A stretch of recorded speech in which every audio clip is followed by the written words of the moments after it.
As the Premier League enters its decisive descent into the business end of the season, West Ham are looking to go back-to-back in the Premier League for the first time since beating Man United and Arsenal back in December. 12 games to go, and it's against Everton. It's at Goodison Park. It's a rare Saturday 3 o'clock kickoff. It's a rare Saturday kickoff, of course, with the European football that we have in the coming weeks. And to joining me to discuss tomorrow's game is, firstly, Gary. Gary, how are you? I'm very well, Jake. How about you? Yeah, all right. I'm happy it's Friday. I'll say that. Mike is joining us as well. Mike, how are you, mate? Yeah, good, mate. Thanks. Good stuff. So, usual suspect is in early already. Good evening, everyone. Win or lose or draw. I hope everyone has a fantastic weekend. I hope we have a good weekend. I hope we all have a weekend. I had the good Friday feeling of satisfaction when I departed the establishment of school today and felt Everton away tomorrow. And you know what? For the first time in a while, Gary, I'll start with you. I've got quite an apprehensively positive feeling about it. What about you? Oh, don't. You know what the West Ham are like, Jake. It leads you into a false. But I mean, that first 10 minutes, I thought, what am I watching here? Against Brentford. Thomas missed one. I thought, oh, that's our big chance gone there. But no, how wrong we were. We carried on. 2-0 up. Brilliant. If we start in that vein tomorrow, then we've got every chance, mate. Every chance. Absolutely. And you know what? I shared that sentiment. Souček missed that chance. I turned it down. Well, that'll be us done then. That's us done, Mike. And we'd have our 5 minutes and then we'd revert back to normality. And we need that energetic start and just that bit of go about us again tomorrow. If we're going to pick something up, that would massively benefit us if we can try and replicate that performance again tomorrow. Oh, yeah, mate. I mean, that was refreshing, wasn't it, to see? Yeah. But, you know, every time Mr. Moyes gets tilting on the edge and ready for everyone to get the banners out, he just seems to pull it off. I don't know. He's done it so many times now.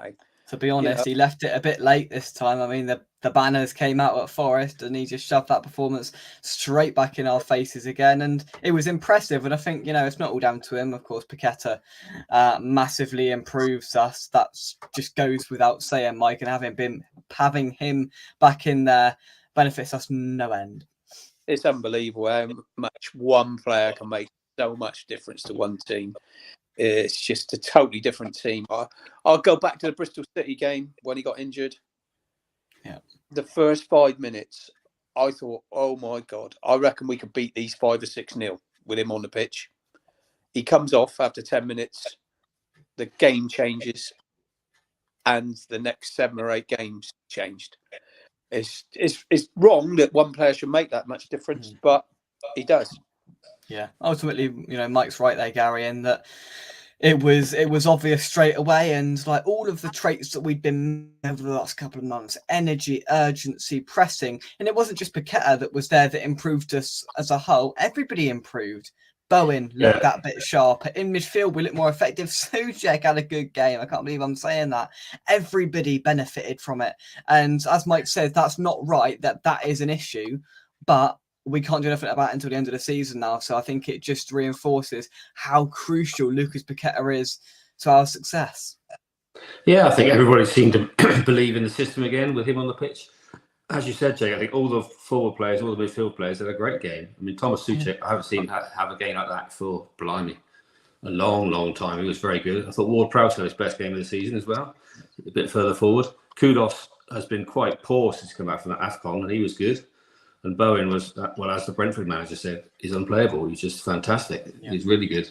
So, and Emerson's goal, oh my God.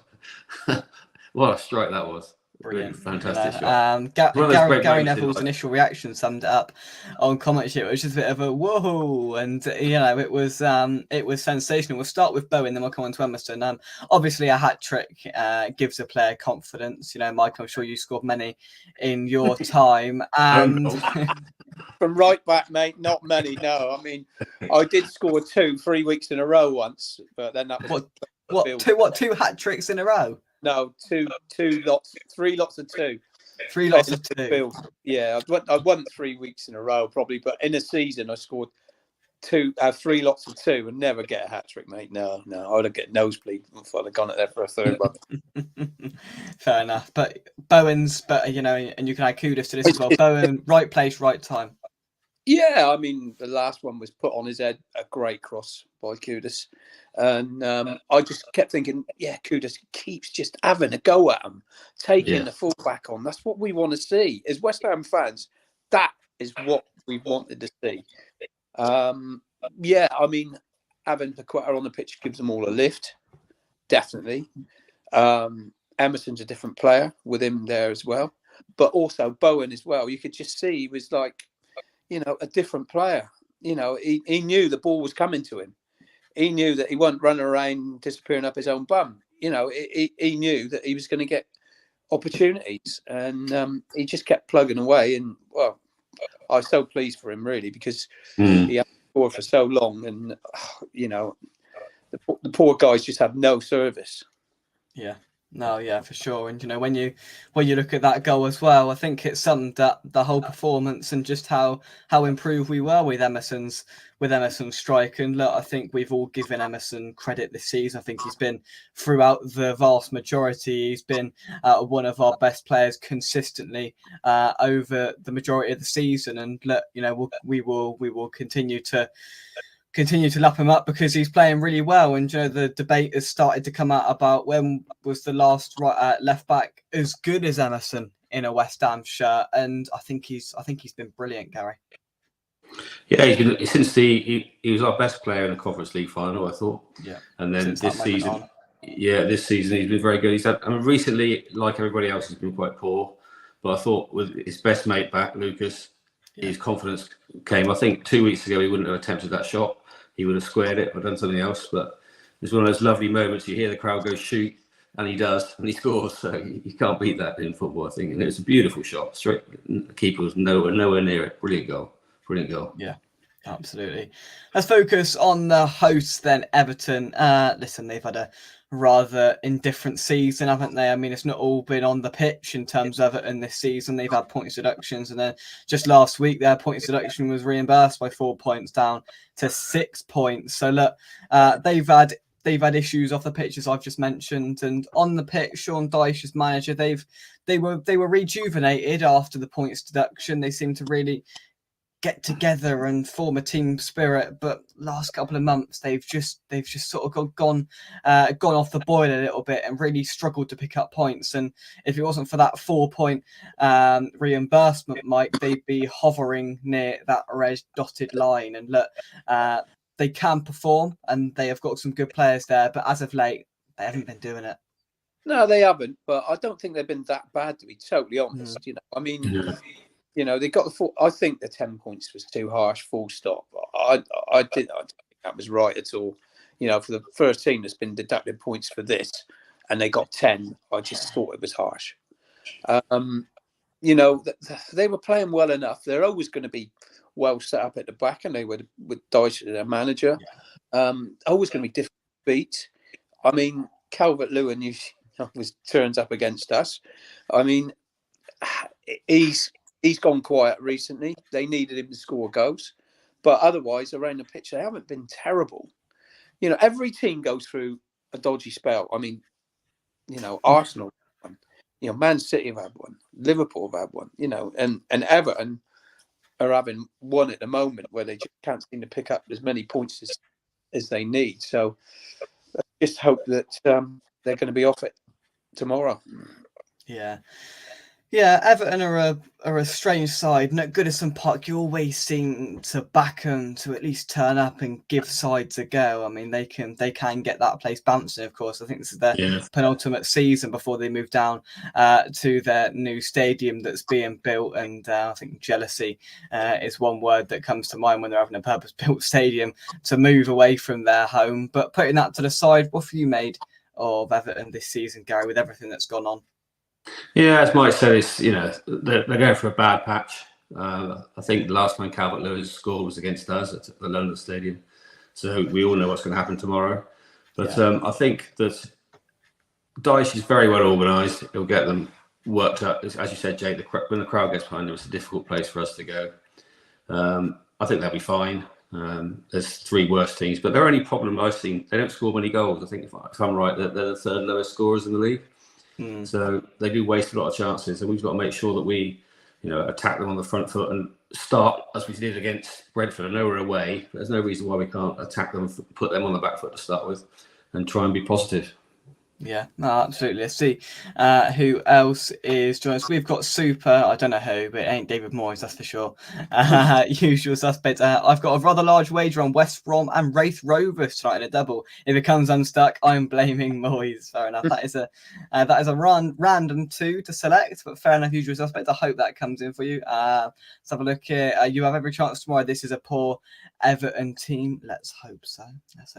Spider-Man says Bowen and Ings. Like TC and McAvenny. Well, that is one bold comparison. But Danny Ings, he's been out of favour again since he put his best performance in a West Ham shirt back in January. Will we see him back involved? I doubt it. Lee, thanks for joining us. Lawrence is in as well. I hope you are well. Look, just talking about Everton, their last win in the Premier League was on the 16th of December, which I think probably is a sufficient gauge to know where they are. Listen, they've picked up points steadily. They've had, their last two games have been draws against Brighton and Crystal Palace, but they haven't picked up 3 points since then. Dominic Calvert-Lewin hasn't scored a goal in 20, as Gary just pointed out. He hasn't scored since he played us back in October, so that is the inevitable comeback goal for Dominic Calvert-Lewin. Hasn't scored in 20. Pop up West Ham once again, just like Neil Maupay, who did score. It was in vain on Monday night, but let's see, Neil Maupay popped up and scored against us again.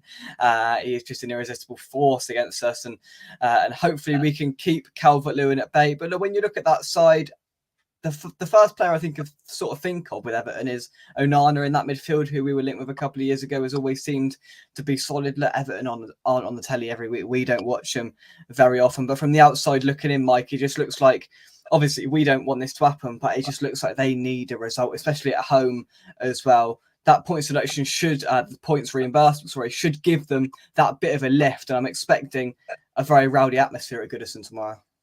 It was. I remember watching a game a few weeks ago when the atmosphere got right up, and I can't remember who they were playing. It could have been Man United, and they scored in the first minute, and the atmosphere just flop.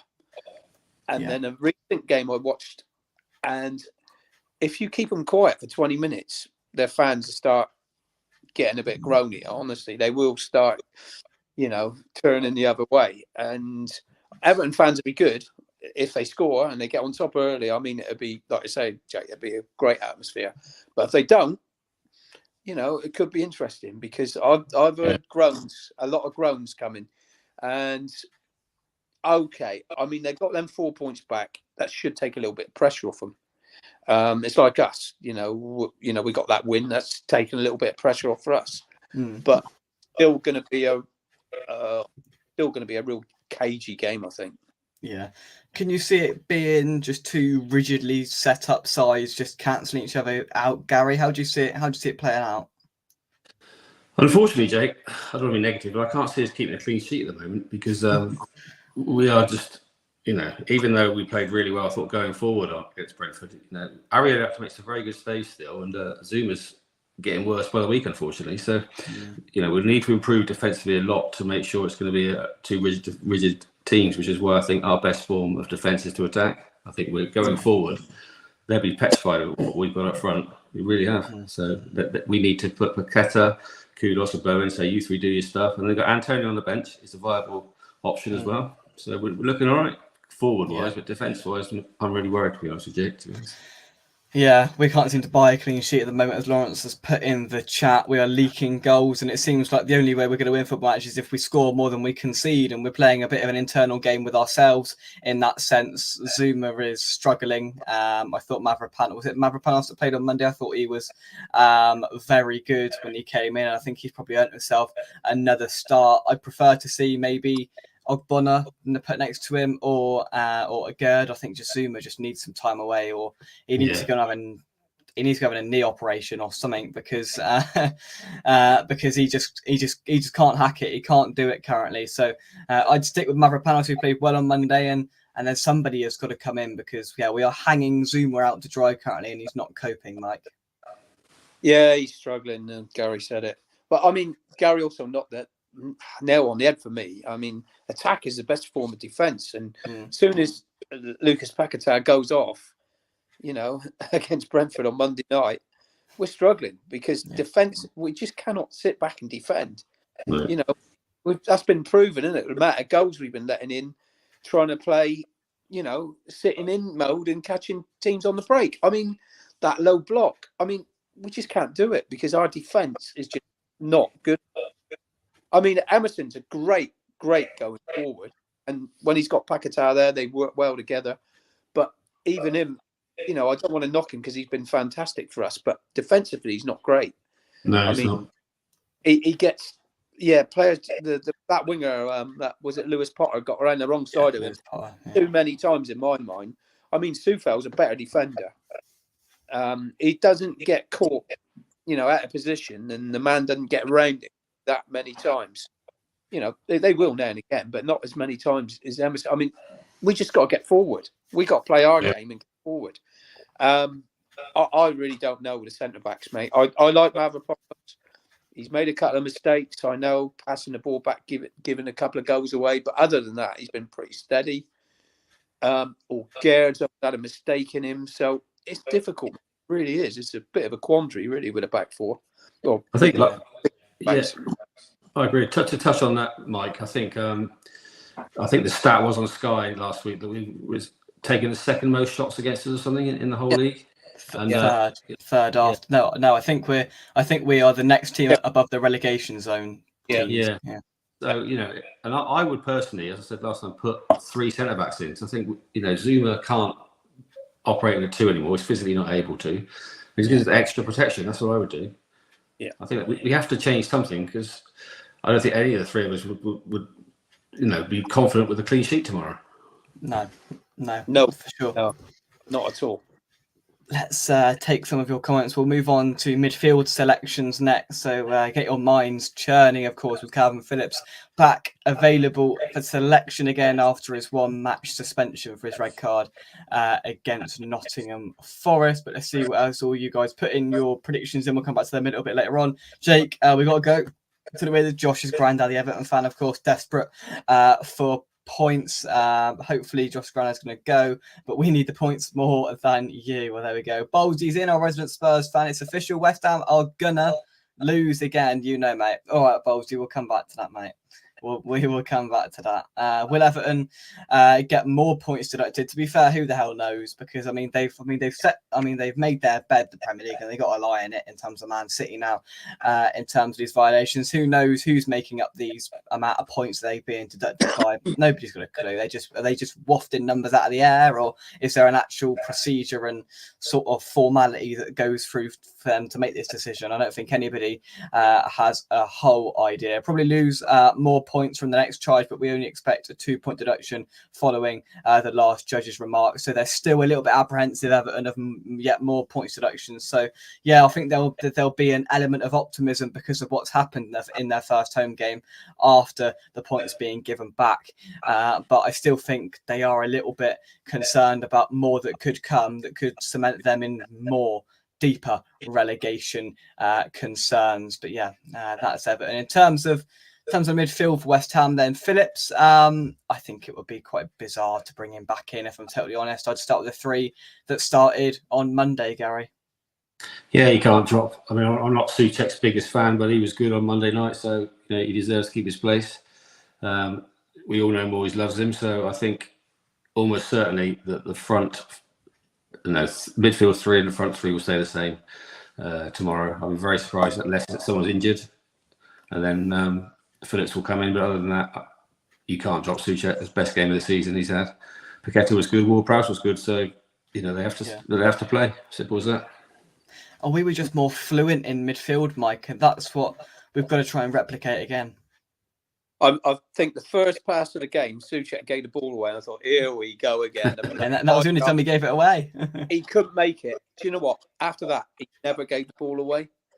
I thought he'd have by far the best game he's had for us. He was chesting the ball down. He was just knocking little balls. He set up the first goal with that. Yeah, he did, yeah. He was in the box 4 or 5 times. Okay, he missed a couple of chances, but he's getting there. That's the old Souček. He was, I mean, behind Bowen when he scored that header. If Bowen had missed it, he'd have been there to head it in. Well, I mean, it at least.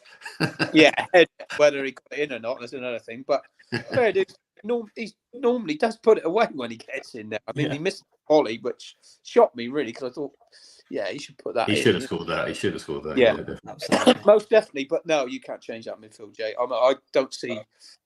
I can feel it getting on second half. Yeah, definitely. 5 minutes sort of thing. Definitely, because we're going to need him, aren't we? With all these games coming up, we're going to need him to get into some sort of fitness because, is he going to be able to play in the European games? I was going to ask the same question. Is he? Yeah, he can play. Yeah. Okay. We had that with Kudus, didn't we? Kudus played for Ajax and then come straight in and play for us, you know?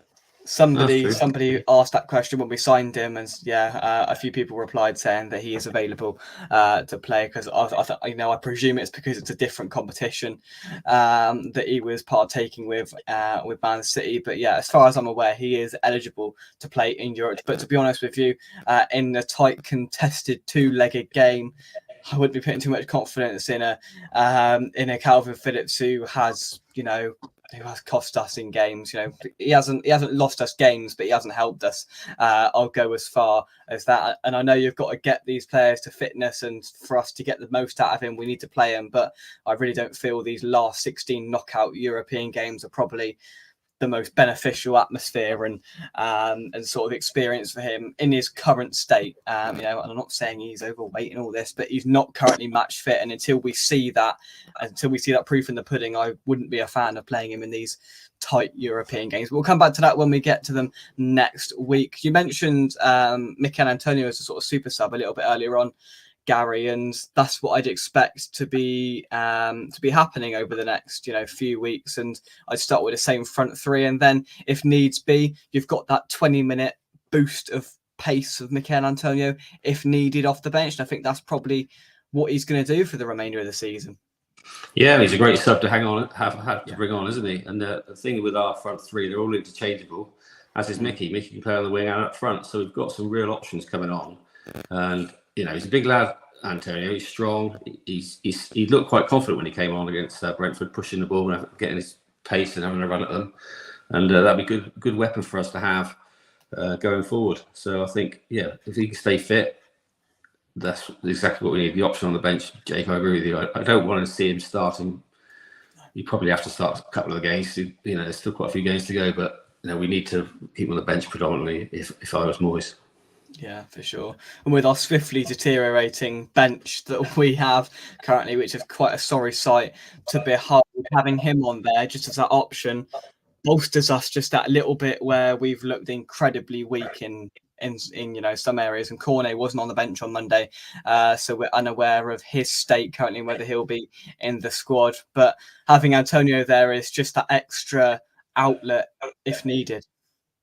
Yeah, I think we keep him on the bench for most of the Premier League games. Gary said he probably will have to start a couple, but I think we'll use him in Europe, to be honest, because a lot of these sides, they don't like marking a player like Antonio. He's something a bit different from what they get week in, week out. So I think he might get used a bit. If we progress in Europe, I can see him having a few starts in that, and keeping someone up our sleeve to bring on. I don't see we can change our front six. We got to keep them the same, as long as they stay fit. Gary mentioned it as well. I mean, Ward-Prowse, I thought, had a good game. Getting forward, had a couple of shots, looks much better in a more forward role. I don't think we cannot change that at the moment, as long as they stay fit. For sure, yeah, absolutely. Let's have a little update on the team news. And I reminded myself by referencing Maxwell Cornet there, because David Moyes did his pre-match press conference today, and he did allude to injury updates regarding Aaron Cresswell and Maxwell Cornet, who both missed our win over Brentford on Monday night. Moyes confirmed that Cresswell was absent as a precaution, having sustained a minor Achilles strain. Moyes said Cresswell felt his calf and his Achilles a little bit before the Brentford game, so We didn't want to take that risk with him, but he's okay for the weekend. Maxwell Cornet pulled his hamstring a little bit the Saturday or the Sunday before the same match, so it looks like he's going to be out for a few weeks, unfortunately. At the moment, they are the only two who we see in the injury categories. That's the first time I've read that. It's the first time I've looked at it. So Maxwell Cornet has felt or pulled his hamstring, so will be sidelined for a few weeks, but we're expecting Aaron Cresswell to be back in the match day squad. You feel for Cornet, Gary? I really do. Yeah, you can't buy it. You can't buy a game at the moment. I feel sorry for the lad, but there you go. If he's injured, he's injured. I don't see the point bringing Cresswell on anymore either. I think we need to push forward with Scales, give him a few minutes. Cresswell's been a great servant to the club, but his legs are gone, and he needs to be, released at the end of the season with a farewell wave to the fans because he's done well. But he doesn't need to be in the squad anymore. I don't think. I want us to a bit more fresh approach like Liverpool do with their youngsters. Bring him on and let's get Scales on the pitch. Let's get Earthy on the pitch. Let's get Orford on the pitch. Let's see what they're like. Yeah. Fair enough. Lawrence says same team as Monday with the exception of Zuma. Replace him with Ogbonna. It shows the state we are in when we support Liverpool in some games against Nottingham Forest. Well, it's what you've got to do when you're down there in the dogfight, unfortunately, isn't it? In terms of Jack Harrison, of course, Everton, he blows hot and cold, but give him his due. He always works his socks off. He's a player that, he was at Leeds and went to Everton, and he scored a hat-trick against us. Yeah, he scored a hat-trick against us for Leeds, at the London Stadium. He was the first non-West Ham player, I think, to score a hat-trick there. And of course, Jared Bowen, first West Ham player to score a hat-trick at the London Stadium on Monday night. But look, I think it's going to be tough. It's not going to be a simple, a simple operation. But look, we've got the quality there. There's no doubt about that. And if we can continue just that bit of form that we've created from that win over Brentford on Monday night, then we should be okay. Listen, away from home is a different kettle of fish, and I think it's massively dependent on what Mike said earlier on, how Everton start, because it could get quite toxic in there. If they're struggling and they don't start the game well, that could play into our hands. But then if they start well, then that Goodison Park crowd are going to get up and they're going to back their side, which is going to make it increasingly difficult for us to really stamp our authority on the game. And that's what we've got to do early, instill us and get us really in the game, get a goal up or just get on top early, as we did against Brentford, to then really give ourselves the best opportunity to be taking away 3 points from Goodison Park. I'm going to get straight in with my prediction this week because we had a bit of a discussion about it around the dinner table, and I've got a funny feeling Mike is going to steal my prediction. So I'm going to get in there straight away. I found some confidence. I've scraped the barrel, and I thought today, do you know what? I think we're going to win. I saw enough from Paqueta and how he influenced the side on Monday. If he's there again, I think we're going to win. It's going to be tight. It's not going to be pretty, but a bit of Paqueta magic to find Jared Bowen once again to get the goal for a West Ham win. Everton 0, West Ham United 1. A 1-0 win, scrappy, get back to Frankie services, have a chicken tikka slice, get home late, not do a lot on Sunday.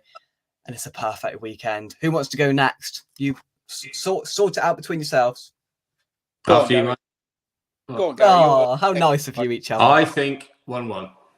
I can't say it's keeping a clean sheet, Jake. I admire your optimism, but I can't say it's keeping a clean sheet. So 1-1. See, we've nicked Mike's 2 predictions. Mike, you got to scrape the barrel now, mate. That's both my predictions. That is. Yes, well done, Gary.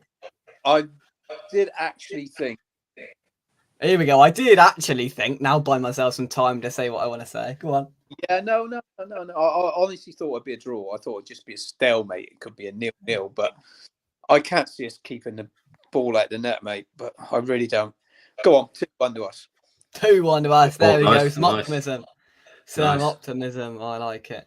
Let's take some of your predictions. I'll scroll up and find them. Where were they? Here we are. 2-1 to the Hammers. Our defence can buy a clean sheet. 1-0. 3-1 to West Ham. There we go. Love to see it. Kent says Everton will give us the ball. We will struggle too when Everton. Kent's not finding the confidence there. There we go. Let's have a look here. Here we go. 2-1 to Everton, says our resident Everton fan, Josh's granddad. Everton 2, West Ham. You've got to back your team. Fair enough.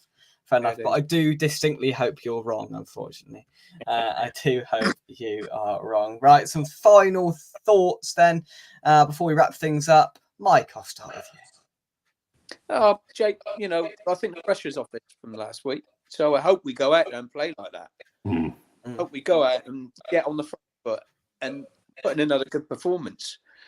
I mean, sometimes it takes a little bit of luck. Something's got to go your way. I think we had a little bit of that on Monday night, to be fair. A few things went our way. We had to hang on at the end. And for all the bad things that Zuma did in the game, he did make a good block at the end. Yeah. A really good block. Areola is so important to us. He keeps us in games time and time again. And if we play well going forward and he has another good game, I'm confident we can get the points. Let's hope so. Gary, wrap things up, my friend. Yeah, I think Mike's right. The big thing I find with Moore is too often he sets up not to lose rather than to win. So we have to make sure we attack. Let's go for the win. Let's go for 3 points. Not sit back for 50 minutes, get a 0-0 and then go for it. Let's go for it from the start. As we did last week, first 10 minutes, Brentford, I think they had team talk, didn't they? After 10 minutes, basically saying, what the hell's going on? Yeah, it was like a bit of a huddle, wasn't it? Yeah, exactly. And we need Everton to do that as well. Just what's happened? Let's attack them. Let's blow them away to start with. Don't sit back, as he always does, especially away from home, to keep it tight for 20 minutes. We don't want that. We want to go on the front foot. We've got our best players are our forward players. So we need to make the most of them. 100%. Yeah. So we will be making the rather long and lengthy trip up to Goodison Park tomorrow. It's going to be one early start, but hopefully we're rewarded with a bit of confidence brought through from that game on Monday. So there'll be no build-up show tomorrow. There will, however, be a road trip from me tomorrow morning when I've sort of, had about an hour in the car to wake myself up and all the rest of it. There'll be that, and there'll be a match day vlog, maybe a reaction if it's dramatically bad or dramatically brilliant. If I feel the need, I'll do a reaction. There'll be a vlog as well a couple of hours after the game has finished, and hopefully that's a happy one, because I have been rather unfortunate this season. I haven't seen West Ham win away from home since August, so I'm hoping that changes tomorrow. The last away win I saw in person was Brighton, so let's change that tomorrow. We've been to a fair few. Let's get the win. Let's continue this confidence into a very crucial couple of legs in our Europa League last 16 against SC Freiburg in a couple of weeks' time, and hopefully let's just continue this on into the business end of the season. There'll be a rating of the steak pie tomorrow. I will not be partaking or involving myself in any sort of scouse pie or anything of the sort. Hopefully it's a steak pie, and if there is, I would ensure that I try it. It's got to live up to some pretty high expectations, because Gary, Mike, the pie at Manchester United was excellent. The steak was very tender. The sauce and all the whole flavouring was superb. So Everton tomorrow, you've got some expectations to live up to. Gary? There's a good place on the corner just opposite where we go in, if I remember rightly, at Everton. Nice little chip shop. Yeah, there is. Try that one, I think. Oh, very good, very good. There will be some chips and curry sauce consumed by a certain Terry Newton tomorrow as well. And yeah, I'm gonna have my pie, and hopefully it's nice. But let's hope the result is better. Let's take your final comments before we do wrap things up. Where did I get to? Here, Haddon says, we all know what happens when a team haven't scored for ages, then we turn up on their turf, the West Ham way. That's what it is. Get Ogbonna back in the side, says Troy, should be well. It's glaringly obvious. Dominic Calvert-Lewin will score. He hasn't scored for Yonks. Bowlesy, Everton 2, West Ham none. Not going to happen, Bowlesy. Not going to happen. All I can say to you all, may the best team win, especially. Yeah, fair enough. Thank you very much for Josh's granddad for that. Calvert-Lewin will score if he isn't wearing his high heels like he does on a Friday night. Very good. Very good. Ken says, Jake, you're not going to eat a bowl of scouse. No, I am not. A bowl of scouse. What even is a bowl of scouse? You would not, Jake. I'm No. sure you would not. Yeah. Well, no, because when we went to Liverpool a few weeks back in December, I looked up and I went, right, okay, cheese and onion pie, I don't want that. Sausage roll, I don't want that. Scouse pie. I turned around and went, what the hell is what's in a scouse pie? I'm not going to eat anything that I don't know what it is. So why, honestly, if anyone bought a scouse pie and not knowing what the hell's in it, then they want, checking out. A steak pie is where it's at. And I'm trying all of them this season around the grounds. Man United is currently top of the pile. I tried to make a pie joke there, top of the, I didn't know what. Not feeling it. No. Crushed on the top of the pie. There we go. We'll take that every day. But yeah, they've got some expectations to live up to our Everton. No scouse pie, just a steak pie, and hopefully it's good. Jay, you've got to try one, especially if we win. What, a scouse pie? Yeah. No, if we win, I'm getting out of there as soon as possible. It's a stew, Jake. A scouse is the stew in a pie. Yeah, not for me. Not for me. Chips and curry, yeah. That ain't for me. But Terry and Dad indulge in chips and curry sauce. I prefer cheesy chips or a steak pie. Yeah, lovely. That's where it's at. What would you be opting for then, Gary, Mike? Out of the plethora of options. Good old fashioned hot dog, I like. A hot dog. I had a hot dog up there, a bar of chocolate, and I think it was drinking chocolate. No, a drinking chocolate and a hot dog, and it was less than a tenner. Yeah, there we go. There we go.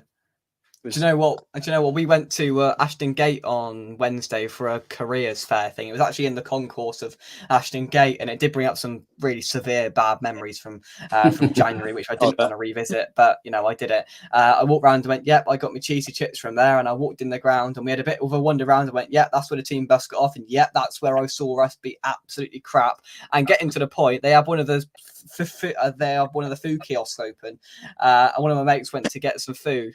And they came back and went, "Guess how much this hot dog was?" I don't know. £7. Rip off. £7. It wasn't even a match day. It was a careers fair, and they were flogging hot dogs for £7. Don't you think that's a monstrosity? Bit like that stadium, mate. Oh, exactly. I mean, to be fair, I wouldn't buy a hot dog from there at the best of times, but check the price before you buy these things. Jesus Christ. Yeah, anyway, exactly. Steak pie tomorrow, a West Ham win, a good trip back, a nice and relaxing chicken tikka slice in Frankly Services, and it's going to be a good day. I can just feel it. Gary, Mike, enjoy from the pleasure of your own homes, and hopefully I'm smiling and not frowning on the way back, and you're all sat there going, I don't know why you bother going up there, and I'm going to go, we're going to win. Final thoughts, anything at all? Safe travels, Jake. Enjoy the game. Have a good day, mate, and make sure Terry welds his hubcaps on. Terry does what? Welds his hubcaps on. Welds his hubcaps. What's that? That's gone over my head. Everyone else will get it. Don't worry. Okay, all right. Yeah. I tell you what, we need some steak pies over Wincanton, Mike. You need to arrange that, because then I'll see what it's like compared to the rest. All right. We do them, mate. We do. You steak pie? Yeah, of course we do. Oh, all right. How much they cost, Mike? What's the price of them? £3? £2. Oh, £2. Oh, Mike, you need to tell me about this next time. I'll be having one. Usually, I opt for a donut, and I haven't decided whether they're homemade or shop bought, but they're very nice, nevertheless. We do pies, yeah. Oh, they might all right. be homemade, but they won't be £7. I can assure. You'll make sure of it. Okay. Everton's new ground. Be careful where you walk. You'll be it's right on the. Yeah, I've seen the video. It's literally right on the docks. So that'll be one to tick off in a couple of years' time when they move, if they're in the Premier League at that point. But what's happened with the takeover? Has that gone through yet? The takeover? I don't think it has. I don't know. I don't think so. Yeah. Okay. I don't think so. But, right, we'll leave it there from us. Come on, you Irons, and hopefully West Ham can pick up all three tomorrow and continue this run of form of one game. That's what I'm clinging on to. One game. And I hope we can continue that. See you for a road trip and a vlog tomorrow. But until then, enjoy your Friday evening. And until tomorrow, come on, you Irons, and we'll see you soon. Bye-bye. See you soon, guys.